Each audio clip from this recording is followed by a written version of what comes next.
coming at you live. Haven't been at you live in over a week because of just timing conflicts. I've been really, really busy, and that's why I've been a little quiet on social media. Just all good stuff. I'm working on building the dog bike, I guess, collection, if you will, and working on my different fitness programs for the dogs, as well as just warmer weather. So sometimes we have to be a little pickier where we go because, of course, almost all dogs, one of their biggest enemies is heat.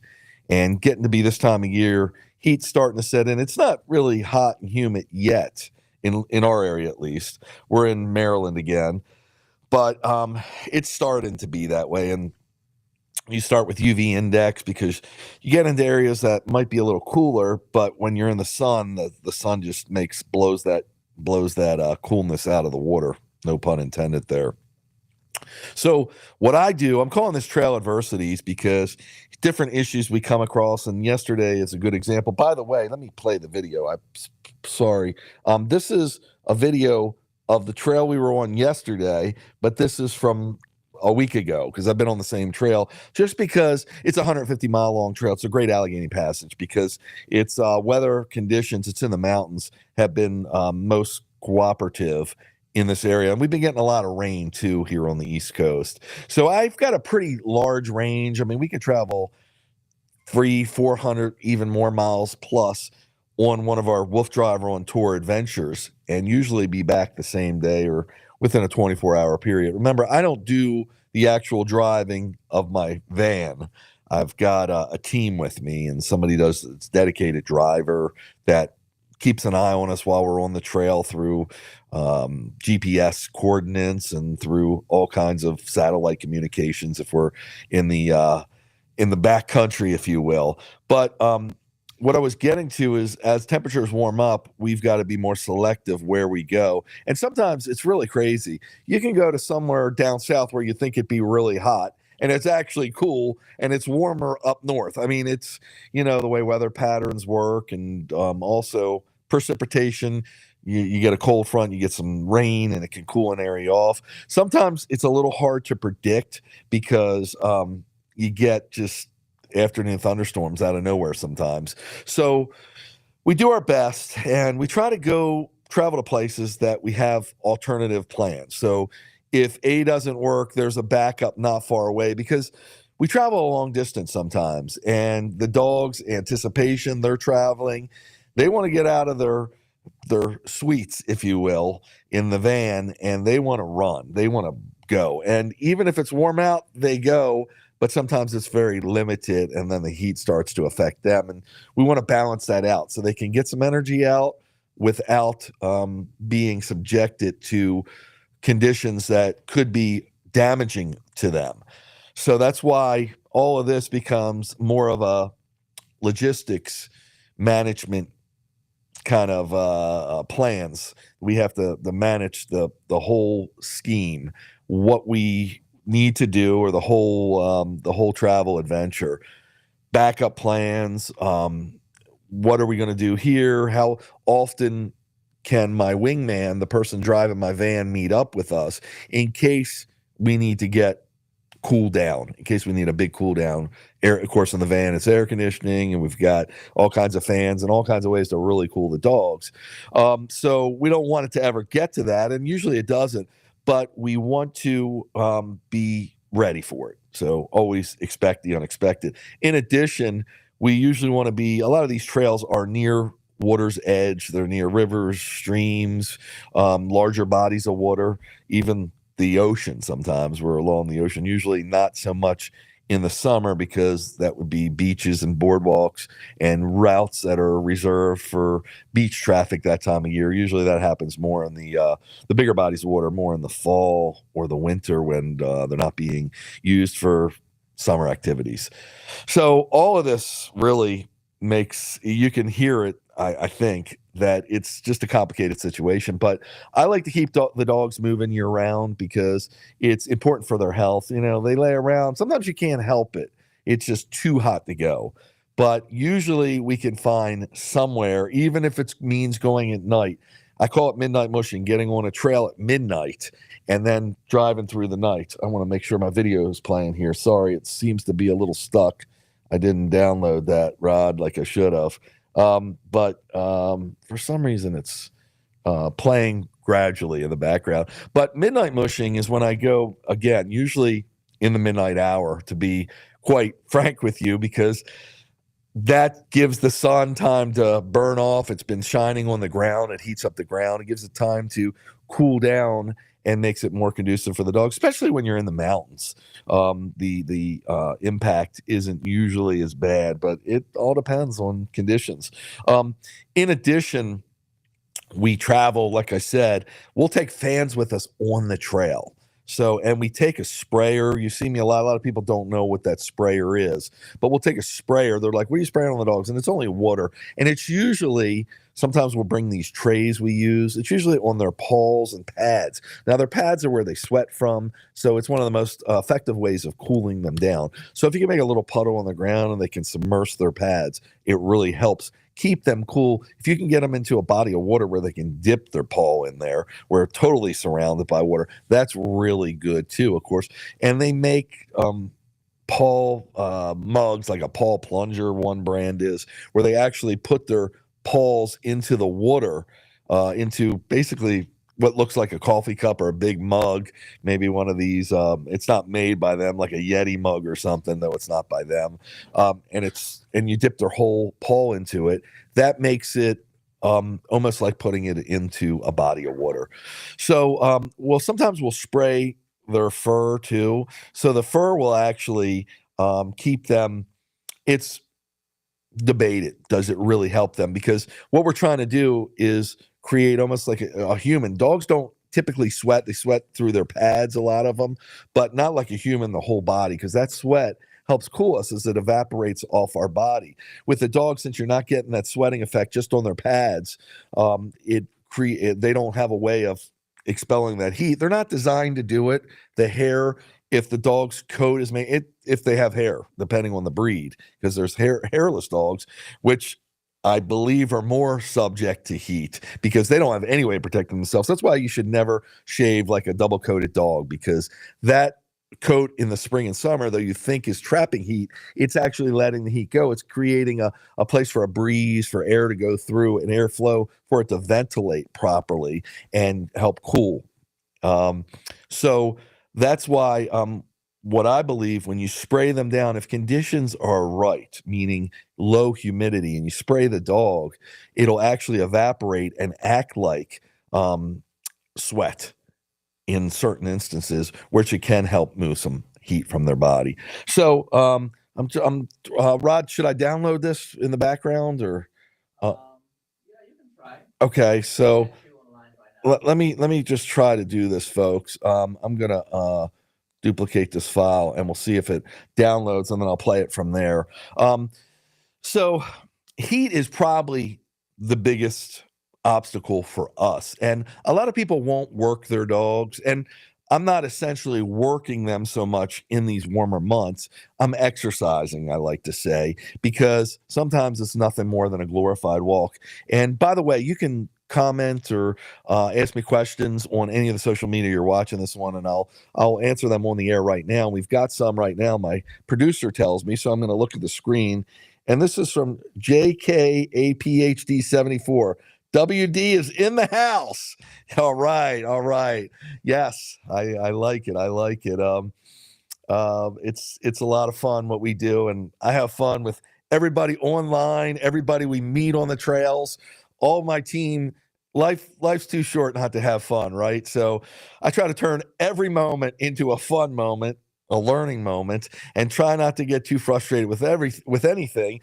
And when you're dealing with dogs and situations like we do, going to unknown areas, trails, roads, etc., meeting new people, I like to keep a happy face and just take it all in stride, understanding that these are times that are sacred, precious, etc., that you're going to share them with your dog or dogs, and just enjoy them to the highest extent you can, to the most extent you can, even if you run into some adversities, which we do a lot. And I can't always film these adversities because sometimes they're happening so quick and I need to pay attention so much to them. So that's what happened yesterday. Yesterday, we were on the Great Allegheny Passage, which I hope to be showing you soon. The video was playing earlier. And that, again, goes from Cumberland, Maryland to Pittsburgh, Pennsylvania, 150-mile trail approximately. And it'll continue on from Cumberland if you're going south into Georgetown, D.C., which makes for almost 350 miles, I believe. So yesterday we wanted to go relatively close by, and conditions were best heat-wise and weather-wise to go relatively close to the home base in Maryland here, which was about 2 hours from our home base. So, and part of that reason, again, is because of weather conditions. The other part was we wanted to work on some of the bikes we've been developing. We're getting close to putting a few of these in my rotation, using them for the specific mush cross fit activities I do, and giving the dogs a different take on what's going on to constantly challenge them in different ways. Huskies are very intelligent animals, and they need to constantly be challenged or they get bored real quickly. And basically yesterday, because I've got all kinds of communications from satellite to LTE walkie-talkies. So if you're old enough, you might remember the old Nextel. And the do we have any more questions, Rod, by the way? Okay. So to all different ways of talking, because I have a team again. Usually it's myself and two other team members. Usually someone that drives us, I call the wingman. They'll drop us off in one location, pick us up on another, so I don't have to retrace my footsteps or the dog's footsteps, because it keeps it the most exciting for the dogs. Because when you turn around, the dogs are usually a little less motivated, and it's not the full enrichment package, I like to say, because they're retracing their steps, they're smelling their scent, they know they've been there, nothing exciting happened, and they're just like, come see, come saw. Depending on the dog, some of my dogs are just so energetic. You can put them on what I call the amazing chase course, on a round course, and they'll chase the flag for 12 miles, just sit there all day and chase it. It's a machine we operate. And some of them are like, yeah, I know the flag's going to go around there. I'm going to chase it once and I'm going to lay down and watch it. So the constant new scents, new smells, new sights are going to keep them constantly entertained. And by doing that, we drop off. If we say we're going to do 20 miles today, we start at point A and end in point B, which is 20 miles ahead. If I didn't have a driver and I had to stop and set up and then leave the van where it is and nobody was with the van, I'd have to go out 10 miles and then come back 10 miles. And the dogs will repeat that. Sometimes that happens. Sometimes the trail's only 10 miles long and we want to do 20, so we got to go out and back, and that's the only place where weather conditions are good and we hadn't been to in a while, something new and exciting. But those redoing those steps are just not quite as exciting for the dogs. But that's WoofDriver, I call it. So we've got another comment or question here. So JB Dog 9123, loving the stream, love what you do, keep doing it and keep sharing your knowledge. Thank you so much, and I really appreciate it. And again, all the comments and love like that is what keeps me going and wanting to keep sharing, because I want people to get something out of this. I'm not doing this for any kind of monetary purpose. I'm just doing this really for the betterment of the husky breed, and technically all dogs, because the way I do it, almost everybody can do it. I do it with my 14-pound Chinese crested toy breed. So if she can do it, almost any dog can do it. Just you have to design the bike and the hookups and everything we're doing for the particular dog you're doing it with, or for the particular breed, the size, etc. But so thank you so much again for that comment. So yesterday, I've got every way of communicating with my team, but yesterday, my wingman, guy driving the van, he dropped us off at the beginning. It was a little past Cumberland. I try not to start in the towns. I try to start in the more remote areas of a trail, just because there's usually a lot of people, other dogs, and setting up is the most, I'm not going to call it stressful, but the most detailed time, because once you get the dogs on the actual electric dog sled on wheels that I call it, you got to go, because they're not going to tolerate sitting around for a while. I mean, if you have to, you have to, but usually they're they sound like something terrible's happening to them once they're loaded up, because they want to go, and they're whining and they're crying and they're howling and they're talking, especially huskies. So we've actually had the police called on. I've had them called on me a couple times because people didn't know what was going on. They thought I was hurting a child or an animal. They didn't actually see the huskies. The huskies were in the van, anticipating the situation. I've started to harness them up, and all bets are off at that point. They're ready to roll, and you gotta, once you get that harness on, you gotta move out of the way. They gotta go. So we set up yesterday a little bit after the big town of Cumberland, where the trail started, a little bit down the trail where it'd be less crowded, got the dogs set up and got the situation going. And we've done this probably a million times. I've done it, relatively speaking. Got to where I thought was getting on the trail, and I didn't have any brakes. So, and I knew my brake pads were wearing out on the bike, and you got to maintain these bikes and electric dog sleds on wheels because the dogs put a lot of pressure on them. And all this is, most of the pressure the bikes aren't designed to take. They're not engineered for that, because they're engineered mostly for people to ride them in different situations, but not so much be pulled on or be skewed the way we do or be tugged on. I mean, some of this equipment is pretty heavy duty, but the dogs add a whole nother dynamic. And when you're dealing with the sled dog type that can really pull, and it's not just they're pulling, it's they're bucking, if you will, like anticipating. They're pulling, they're trying to go, and you got the brake on, and they're pulling. And if you've seen some of my videos, you know, so they're pulling against all the equipment, and that's tugging on everything. And we've engineered it to the best of our ability. I mean, some things can be engineered by the best engineers in the world, and the WoofDriver and the dogs will manage to put a little monkey wrench in that. So we got them all hooked up, and I told my wingman, who's my mechanic also, he's actually a sort of a master electrician, so he's great understanding all the electronics of these electric dog sleds that we make. But he's also a bike enthusiast, a motorcycle enthusiast, so he knows a lot of the different parts. And sometimes when we build this stuff, we'll incorporate motorcycle parts into them because they're made for the road, they're heavier duty, and a lot of bicycles are made for lighter weight, because people like to go fast, people like to race bikes. So they're always talking about, how can we make this out of carbon fiber? How can we use the lightest weight material? And they're not talking about a dog pulling on it. They're just talking about racing. So a lot of the higher end bikes, equipment that I'll purchase because it's quality, will be designed for speed purposes.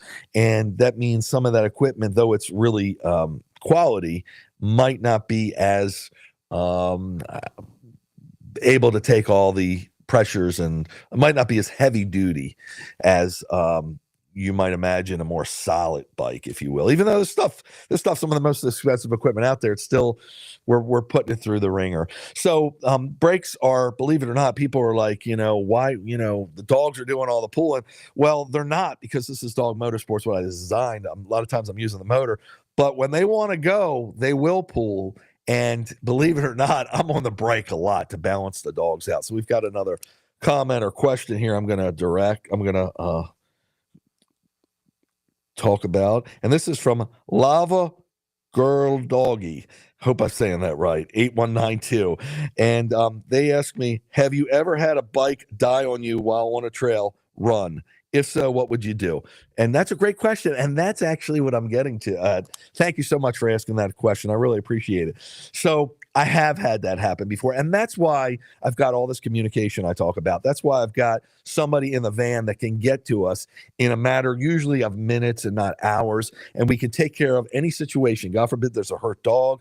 The bike had a problem. Just again, talking about the dogs, trying to keep them patient is a job within itself. So the quicker we can address a problem, even if it's not catastrophic, God forbid, we can soothe the situation, possibly get back on the trail, and certainly get the dogs to a better state, if you will. So basically that's what happened yesterday, and I'll get there in a second. But first I realized the brakes weren't working. We thought we adjusted them. That didn't happen. Oh, by the way, I've got this video, it looks like, and I'm going to see if it's downloaded now. Looks like it's playing.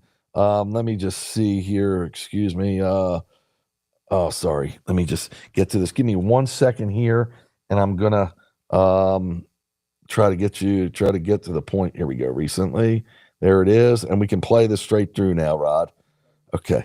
So the video's downloaded. Sorry. So can you imagine? I'm starting out yesterday, and I've done this a million times. I'm in the parking lot, and a lot of people were watching us because they thought it was cool, like it is. So all of a sudden, the dogs take off like they normally do, and I had to slow them down and work around a corner, and the bike wasn't slowing down. I'm like, whoa, whoa, whoa, whoa. So I had to do my best Fred Flintstone with a bad knee, put my legs down, and try to stop the bike the best I could. And the dogs didn't want to have much of that, but through voice commands and through using my Fred Flintstone style of stopping and a little bit of brakes I might have had left, I was able to stop them. My wingman mechanic was there. He came over, tightened some more brake cables, and we had enough for yesterday's adventure. Since then, I've ordered new brake pads for that bike. I've got a lot of different bikes, so I have to address them one at each one. Each one's customized, uses different equipment. A lot of them, some of them have hydraulic brakes. Some of them we use BB7 brakes, etc. So that was fine. Got on the trail. This whole communication issue became a problem I had been talking to earlier, and actually my wingman didn't know where I was at, and the tire blew out. I've had this happen before, but I mean, it sounded like the first time I've ever had a tire blow out on a bike, we thought somebody was shot. And I was on a tandem bike, which means I had a passenger in the back seat who was my co-pilot, and he looked around, he says, "Are you hit?" And I said, "No, are you hit?" And we're looking at the dogs like we thought somebody was shot, and it was just actually a tire. So yesterday was similar, but I didn't have a tandem bike, so I didn't have a co-pilot in the back with me. I had a co-pilot on another bike, but he was next to me, and he heard it. He was like, "Whoa!" And I knew exactly what it was because I've experienced before. I used to drive tractor trailers too, and I looked down and I saw the big green tire. I have a 26-inch, 4-inch monster tire, and it blew. It had a blowout. Stay tuned. I got a question here, and this is from Bobby Joe Watkins. "I have 2 female dogs that are constantly trying to kill each other. This will be a great way to tucker them out." And yes, that is exactly what I'm talking about. Thanks so much. I've had a lot of Huskies. There's they try to establish their pecking order, and sometimes it's just a constant grudge. Sometimes it can be a male and a female. Sometimes it can be 2 females like you're talking about. I've got that now, 2 females that aren't fixed yet. They will be, aren't spayed. They will be, just hasn't been the right time for it yet. And I keep them separate a lot. When we're on the bike, they can kind of be together, and they get that sense of teamwork. Additionally, when they're tuckered out, they're less likely to fight. And that's the whole thing about dogs. When they get a good, proper physical regiment, and don't forget psychological enrichment, and being on the bike, being outside provides that with your physical aspect. That can really help dogs get along with each other. So that's really good. And a tired dog is much less likely to fight. Not to say it won't happen, but it's a lot less likely to happen. And getting into that constant, consistent routine can really help that. So thanks for mentioning that. I say that a lot in my training. My training years, when I used to do dog training with other trainers, we used to talk about that, and we used to tell people, hey, get on a physical exercise regimen with them if you've got dogs that don't get along, and it'll be a little easier to work with them together and to address some of that aggression. So we've got another comment here, and this is from MCMU Traybred Kennels. In the website, is there a website where you ask your questions? So thank you so much for asking. So I've neglected it a little bit, but if you go to huskydogbreed.com, I've actually got a blog on there, and there's a place you can put your questions. I will definitely look at them and try to answer them, but definitely inside these comments on whatever social media platform you're viewing this, you're watching this on, I'll answer almost everybody's question. And I don't care what it is. I mean, I will answer a question about personal life. I just do it. And some people hate what I'm doing. Some people love it. And I try to educate people why I do this and give them another view, people that don't like it, or when there's other aspects like the last comment where we were talking about how it can help with aggression towards other dogs, siblings, if you will, and how there can be other good unintended consequences. That's the reason for it. So we've got, thanks for the great question. We've got another comment or question here. And Bobby Joe Watkins, do you build your own bikes? Are they easy to build? So again, thanks for the great question, Bobby Joe. I appreciate it. So I do build almost all my own stuff, and they're really relatively easy to build. Some of them, depending on what we're doing, can get more complicated. You might need a welder. I've got kind of an in-house welder I work with, but keep in mind where you can start off. Like I started off many years ago. I didn't have much money. I had a full-time job that was really demanding. I just got myself a regular bike, and I put these Springer attachment. There's walkie dogs. There's a lot of different ones on Amazon you can find. Read the reviews. I like Springer the best, but maybe there's others out there that I just haven't reviewed or haven't looked at just because I've found the one I like. But you put them on the bike, and basically it's a safe way of running, walking, working your dogs on the bike. With two dogs, like you're talking about, you can put one on each side. So they really can't get to each other to be, to engage each other, to nip or bite at each other, to fight, basically. But they can see each other, they know they're there, and they can get that sense of teamwork. And hopefully between tiring them out and seeing that they're working as a team, and you constantly praising them and letting them know if they're growling at each other, if they're showing an aggressive posture, you can help tame that down through your voice and let them know that's not accepted behavior. So it's an inexpensive way, a bike. And today's day and age, you can get an electric bike pretty inexpensively, which I like, because if you're, first of all, I'm older now, bad knees and bad back and all that good stuff. So it's easier for me if you come into a situation where you've got the dogs that are going to get a little out of hand. Possibly there's a squirrel, there's a person walking another dog, there's a person walking a dog that is reactive and they can't control that dog. I put a little gas, hit the throttle. It's electric, so it's not going to have any real sound to it. It'll be a little bit of sound, no fumes, whatever. And you put the throttle and you just say on by. That's a sled dog command, means don't look, don't just go past the distraction. And you can fly essentially past that reactive dog. So essentially there won't be any contact. Well, the way these bike attachments, at least the Springer works, the weight, it's usually hooked, it's usually mounted beneath your seat. So your body is centralized. The weight of it is over them. And if they pull to the left or right, it's not going to throw you off balance. It's not going to do anything to you. So they have to go in the direction you're traveling, which is straight or around a corner, whatever. But they can't meander off to some other area. They're on a real short tether. And it teaches them, when you say on by, when you give them a command, they have to obey that command, and it keeps them out of trouble. And it also makes it so you can share the trail with other bike users, because your dogs are technically on a leash.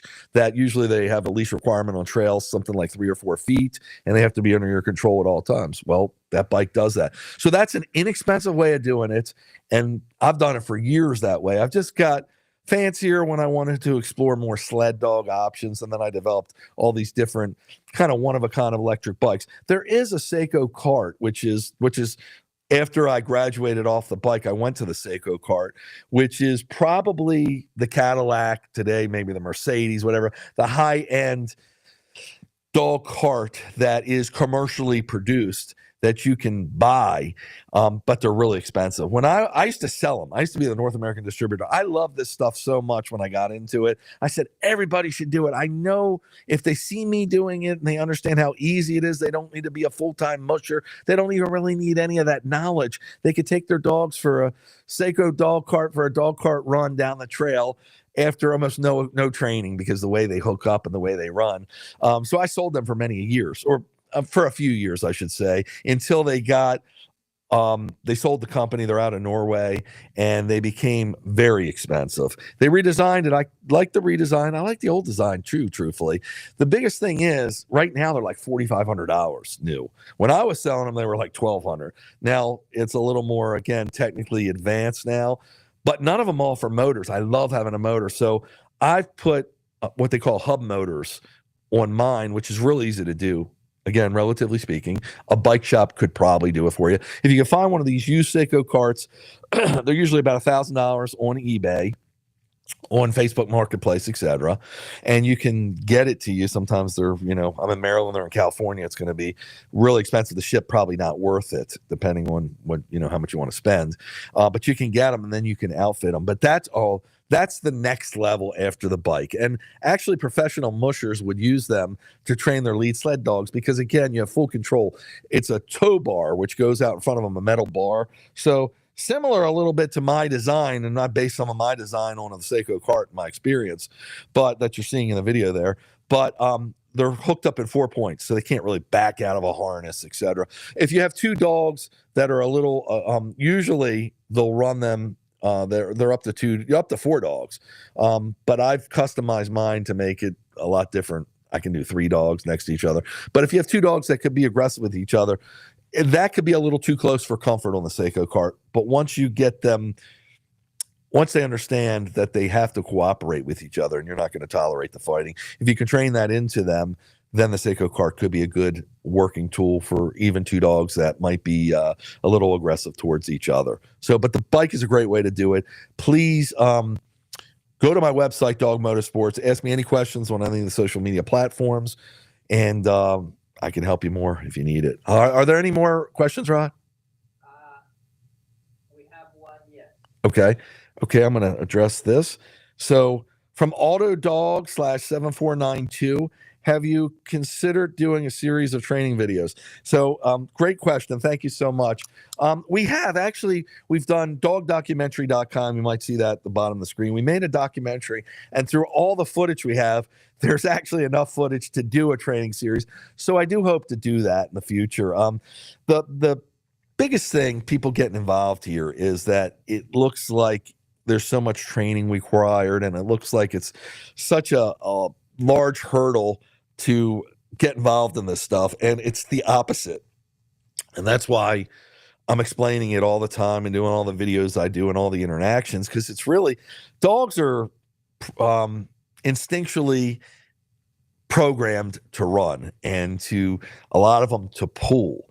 And if they're not, when you put a little weight on them, when they learn to pull, they love it. Most dogs. Some dogs, no. But that's what's so great about what I do, because they don't have to pull. But it was funny. I just had a comment the other day, and someone said, I know Huskies love to run. We had a Husky, and we hooked it to, it was Christmas time or something, to a cart. They were doing something, and they were just hooked it to the cart, and they thought they're not going to go anywhere. And the Husky took off with the cart. I mean, they're just like wired to do this stuff.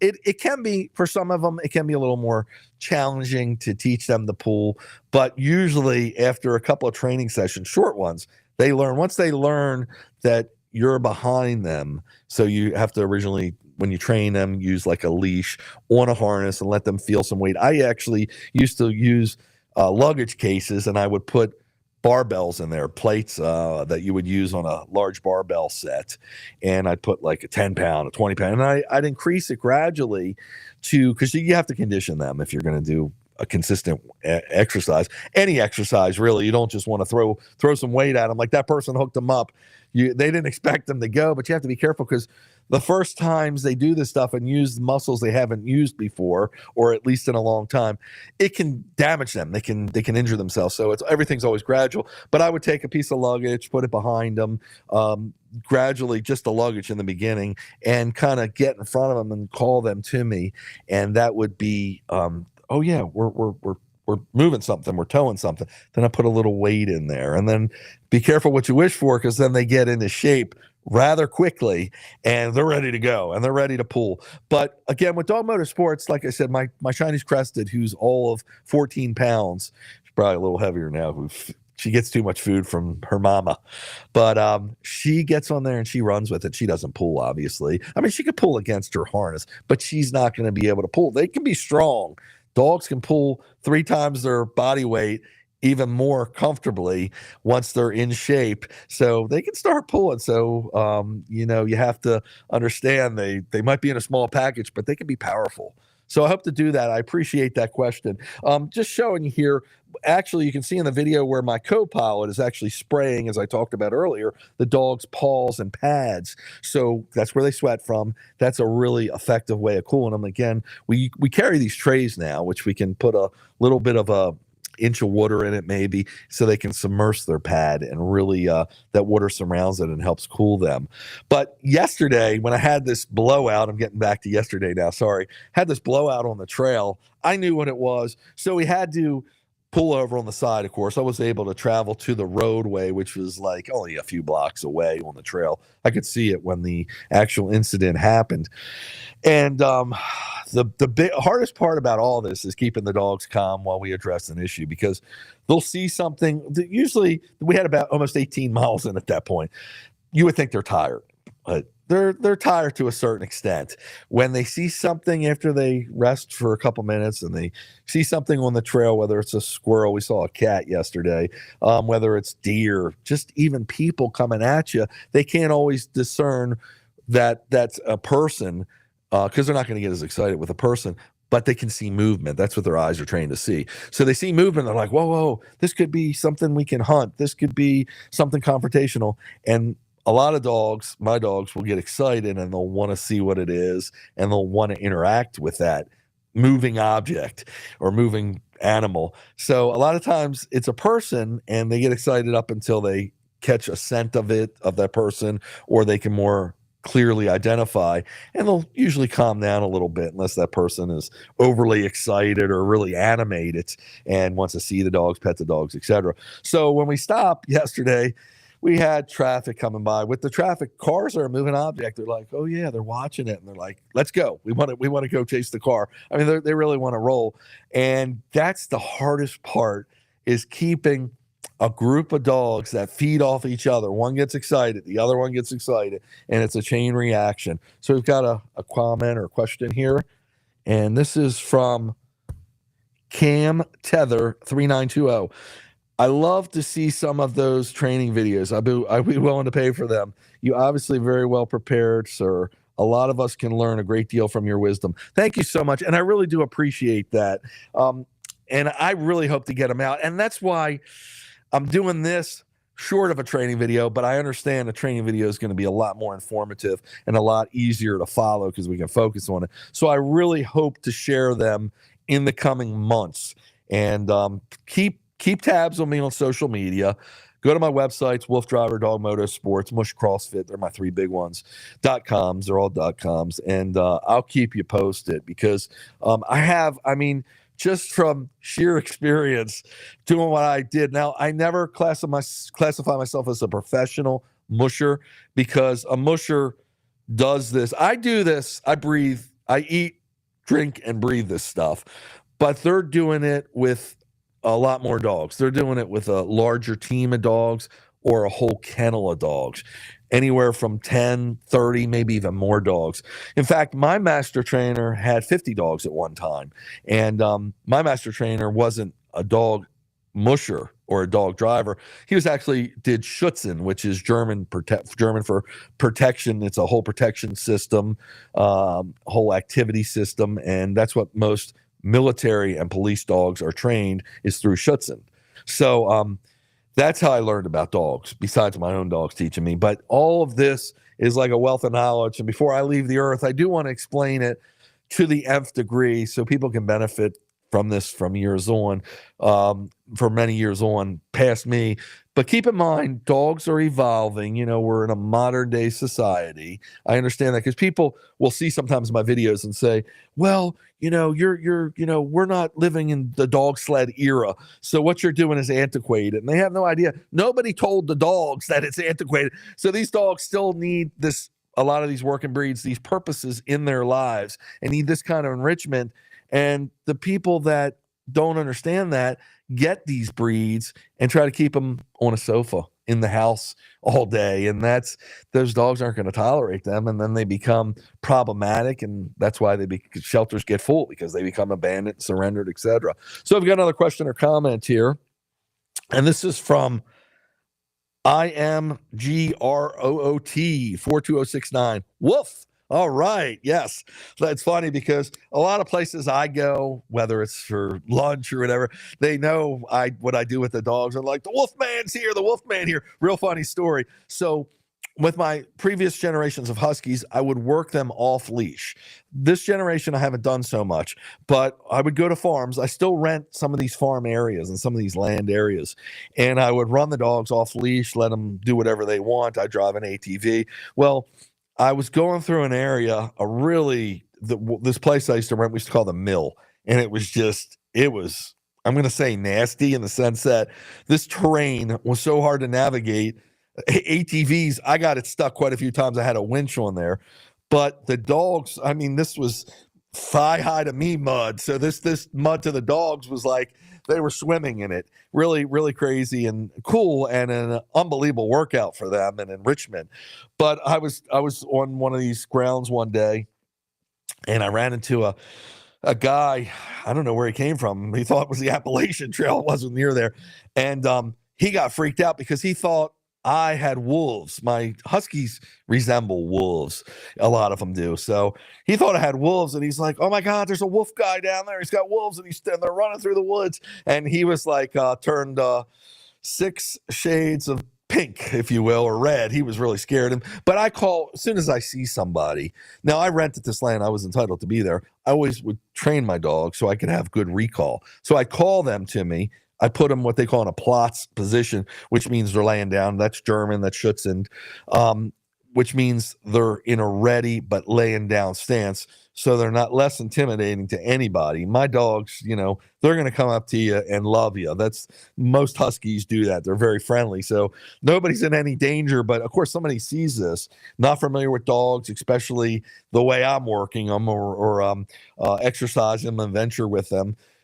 They get freaked out. So had to calm this person down, had to bring the dogs to me, show them they were under my control 100%. They weren't on leash because they didn't need to be, but this guy was probably tarnished for life there. The people that own the land, he had talked to them. He said, "I saw this guy with these wolves. He said they were dogs. I think they were wolves."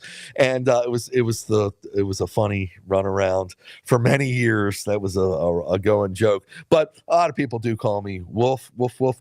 Real quick, my grandfather, who I never met, he was passed away before I was born. His name was Wolf Hellman, and I'm saying to my parents, they named me after my grandfather, William, because that we use the if you have the initial of the first name, you can name him anything. That's our belief. But I was like, why didn't you just name me Wolf? That was perfect. So, but that was WOLF, and that was probably a more common name back in the. I was born in the 60s, so giving out my age here, I'm 58. But so all good. Appreciate the comment always. But yesterday was quite a show.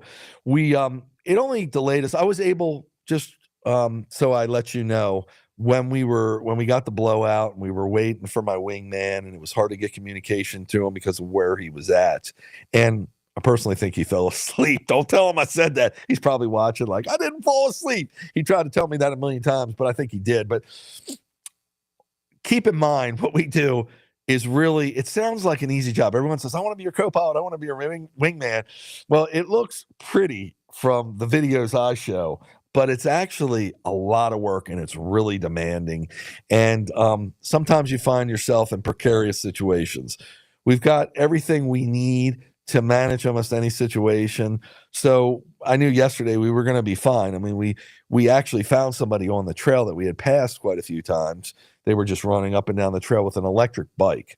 And when he passed us for the last time, I asked him, "Hey, did you want to make some money?" And he's like, what are you talking about? I explained. He knew the trail really well because the place where my wingman was, I knew was a real secluded off-road, pretty remote area. And he knew exactly where it was. But the problem was, he told me he didn't have any charge in his bike. He was on the last little bit of battery, so he wouldn't make it 10 miles back without having to walk, and that would be hours. And of course, he didn't want to do that. So I said to him, "Do you know anybody else that wants to make some money?" And he knew a young lady that was that basically saved us. She was able to pick him up because he knew where this was at, my wingman was at from my description. She didn't know how to get there. He knew how to get there, and he was able to go there and knock on the van and tell my wingman, "Hey, you're looking for the WoofDriver. We know where he's at. And he was able to get us in touch with him because they took him out of that hold where he was at, where with no cell signal, no satellite signal, etc., and able to follow the guy and the girl back to where we were, and kind of saved the day. So we were only delayed for about an hour and a half at the most. But it's hard keeping the dogs calm. Now, there's training methods that I can use to teach them a little more patience, which I work with them some, but I'm always keeping them as instinctual and as I just like my dogs this way, as wild as possible. My wife doesn't always like it because I let them jump on me. I let them, and they're probably most people they're going to jump on. That'll wear out after some time as they get a little more mature, but they want to look in your eyes. They want to be as tall as you. So by them jumping and staring in your eyes is their one of their greatest forms. I'm going to call it a flattery of communicating with us humans. So, I mean, sometimes people will tell you that means alpha status, etc. But with my experience, that just look in their eye just solidifies their love for you. With my experience with Huskies, I know it can be totally different with other people. So I'll let them do that to me. But my wife, they want to do it to her too, and she doesn't want it so much. So there's ways of training it out of them and training it out for certain people. And I taught her, turn your back, and a lot of times they'll settle down from doing that. But with me, I'll let them dance with me as much as they want. My one Husky, Cyan, if you're familiar with her, she's got the gray wolf coat coloring, they call it, and the blue eyes. And she's just a pistol. She's a trip. I just say that as being a trip. So when I take her off of the electric dog sled on wheels, I take her harness, she actually walks on her hind legs. So she looks almost like a person. I call it carrying the luggage because you're just steering her back to the van. She'd probably go, my other dogs, you let them off the electric dog sled on wheels, they'll go right in the van and put themselves in their own suites, their crates. With her, she would probably do it, but it's always a situation where we're at, and I'm not going to give her that trust yet. She's not fixed yet either. So I'll walk her on her hind legs, and it's quite a sight. I share a video on that. So we got a question here, or a shout out from Monica Piercy. Monica says, Hi, Monica. Thanks so much for taking the time to tune in and to give us a shout out. I'm giving you a shout out. If you get a chance, I got to share this video of Cyan because it's truly funny. But Cyan's not spayed and Nikita's not spayed, if you're familiar with the dogs. So they're the most wildest, I'm going to say. And they like sowing their wild oats. They like exercising their instinct. So when we stop, they want to go. So stopping them yesterday from the blown tire was a little bit of work keeping them calm. So my co-pilot, Scott, Nikita, loves attention. And I know this. If she's with you and you stop petting her, she sounds like she's, again, in distress, but she just wants your attention. So Scott sat there while I was trying to make all these logistics and get this person to go back and get my wingman and to keep her from carrying on and thinking like something was wrong, other people that passed us. And Cyan was kind of chill. Lola and Inya. So Lola's the traditional looking husky of mine, and Inya is the all black husky. They're spayed, which helps them keep them a little more calm and keep it together. So they're just laying there like, yeah, Dad, whatever. You can keep us here all night. We're fine. But Nikita and Cyan are another story. So again, once they get spayed, it'll help curb some of that excitability and some of that instinct, that overflowing instinct. But I like that. But it's always good to spay and neuter your dog. So different dogs, depending on, always talk to your vet to find the right time, what you think it is for them. But the biggest thing, of course, we don't want pregnancies to happen with these dogs because there's so many dogs in the world now that don't have homes. But also you spay them or neuter them for health issues. So I've got a comment or a shout out question here, and this is from BA/them9812. Keep sharing your knowledge. Training video sounds very interesting. Thank you so much. I really appreciate that. And again, a lot of people commenting about those videos makes me want to do it more. So keep it coming, and we'll get there. And I'll keep sharing the knowledge here. We try to get to these live, I call them vodcast, podcast, etc., once a week, usually Tuesdays, somewhere around noon, maybe 11 o'clock in the AM hours. But depending on our schedule, sometimes it goes to Thursday, and sometimes we'll miss a week here and there. But you can keep up to date with me on my Facebook or YouTube, Instagram, TikTok, even X or Twitter. Posting there. I try to do it daily. Sometimes it happens every few days, etc. Always, I check into the comments and questions. I think I'm most active just on Facebook, just because that's where I've been what I know the best.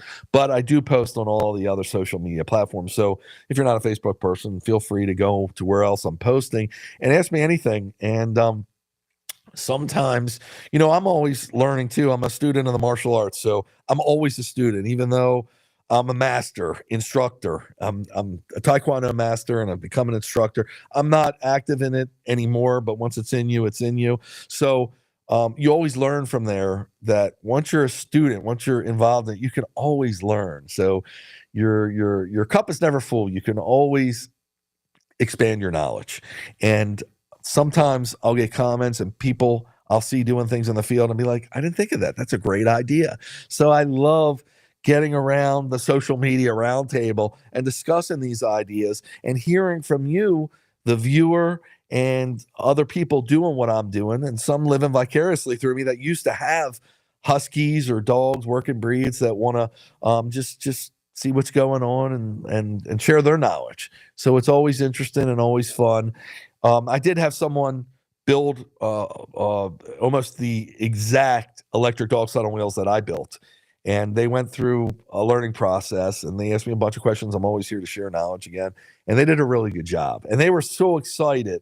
It was a young lady. She was so excited because now she was able to take her dogs, instead of trying to walk 3 or 4 dogs, whatever she had there, with 2 different, all these different leash combinations, and one in one hand and one in the other.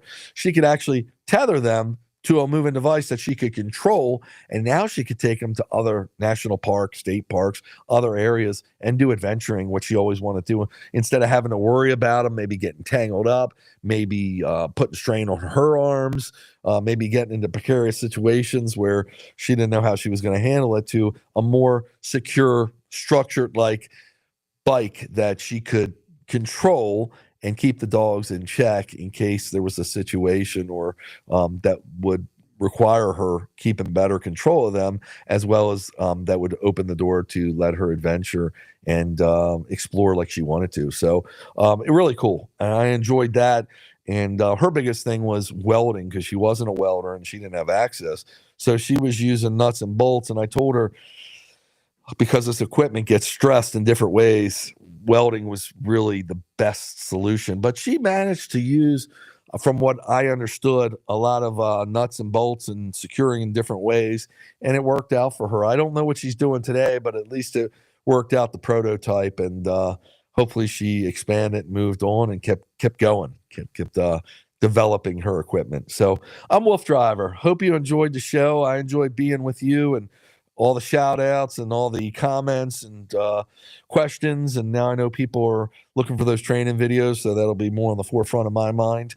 And you're watching my video again. This was last week, and you can see the screen. You can see the leaves they're just starting to fill out on the trees. Beautiful time of year to be out there. And the Great Allegheny Passage, if you're ever between Cumberland, Maryland, and Pittsburgh, Pennsylvania, and you like to adventure, even without dogs, it's a great area. It's on a lot of people's bucket list. They'll travel from all over the world to go to these trails because, again, it can go from Pittsburgh, D.C. all the way down to from Pittsburgh, PA, all the way down to Georgetown, D.C., between the C&O and the Great Allegheny Passage. So look forward to seeing you on our next show. I'm going to sign off here. If you're watching this, the rebroadcast, feel free to ask any questions, comments, shout outs, and I will address them in the comment section. Have a great day, everybody. WoofDriver signing off.